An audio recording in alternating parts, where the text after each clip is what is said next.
Welcome back, everybody. Today we're going to do another installment in the Vepr conversion process. For those of you guys that have been watching the channel, what we're going to do is we're going to show you how to install this Krebs KeyMod rail on here. It's an awesome piece of gear. I will be reviewing it one day, but without further ado, let's get into the installation process.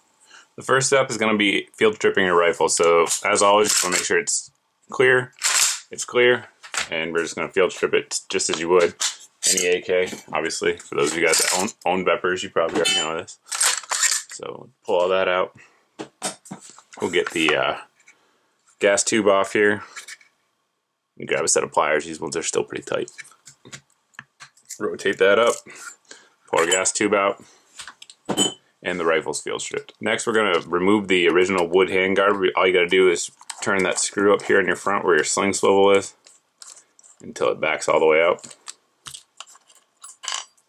Set that off to the side. We're not going to need this anymore. But you may be able to sell it on one of the forums, so keep that in mind.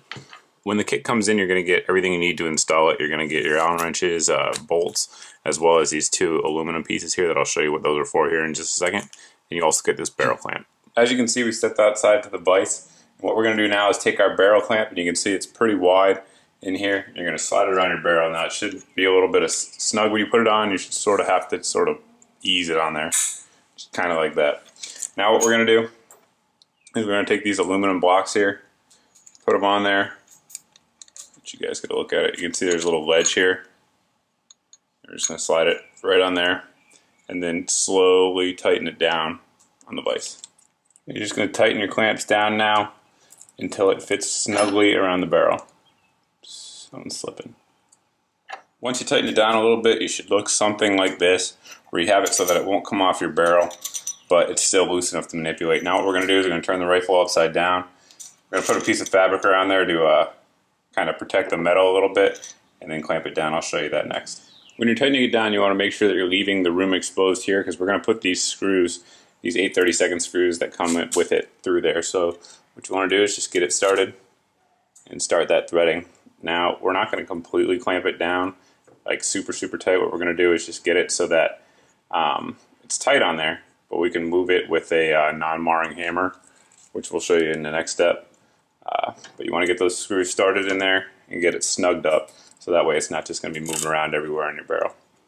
I moved back inside because it's definitely got some better lighting in here, and it's not about 100 degrees, which it was out in my garage, so good for you and good for me. Now what we're going to do is we're going to take this clamp here, and we're just going to move it up so that it's touching the gas block. Now it shouldn't be too hard, and it's not. Now that it's against the gas block, you just tighten it down a little bit more. Not super tight, but you want to get some good friction on there. The next step is just to make sure that the clamp here is level with the receiver. So you can do that using a straight edge if that's what you have, a couple of straight edges, and just eyeball them and make sure they're level. I'm just going to use a level because it's simple to me, but either way it'll work. And what I'm going to do here is just make sure that we get the AK level, and let me just kind of play with it, and that is level right there. And now let's look at our gas block, and you'll see it is not level. So we're going to hit it a little bit with the hammer and check it again. Well, looks like we're pretty much on. That is level. Now that you know it's level, we're going to back one screw at a time, apply the red Loctite that comes with it, and snug them right on back down.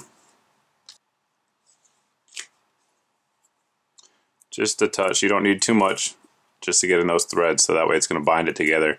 And when you're torquing it down, you don't need to really wrench on it. Just get it nice and tight, pretty much the same level that we had earlier. And we're going to check and verify here in a second to make sure we didn't over tighten. Your screws are all snugged down, but now you want to make sure that they're not overly tightened. So the way to do it is take the screw that comes with it, and we're just going to test fit it. We're not actually doing anything here. We're just making sure that we can move on to the next step. And it should go in very smoothly. There shouldn't be any resistance. And it should go all the way down just like that. So now that that happens, we know that we're good, and we can move on to the next step. At this point, we're going to take our handguard, which comes assembled, so we need to disassemble it. To do that, we're just going to pinch these little pieces right here and pull back and up on the top cover. It can be a little stiff. Obviously, it's a brand new product. We're getting it. And there you go. Next, you're going to take your lower handguard and we're going to slide it over the barrel. That's what I'm doing. I'm putting it over the barrel for those of you guys who are having a hard time seeing that. And we're just going to slide it on down. And now that we got it down, what we need to do is get it into the receiver. I'll move it so you guys can see that. You're just going to slide it in there. And that's why it was so important to level this, guys. So you can see, as we have it in there now, it's nice and flat and level. Everything's lining up. These gaps around the receiver and the wrapping around the receiver of the rail is exactly how it should look.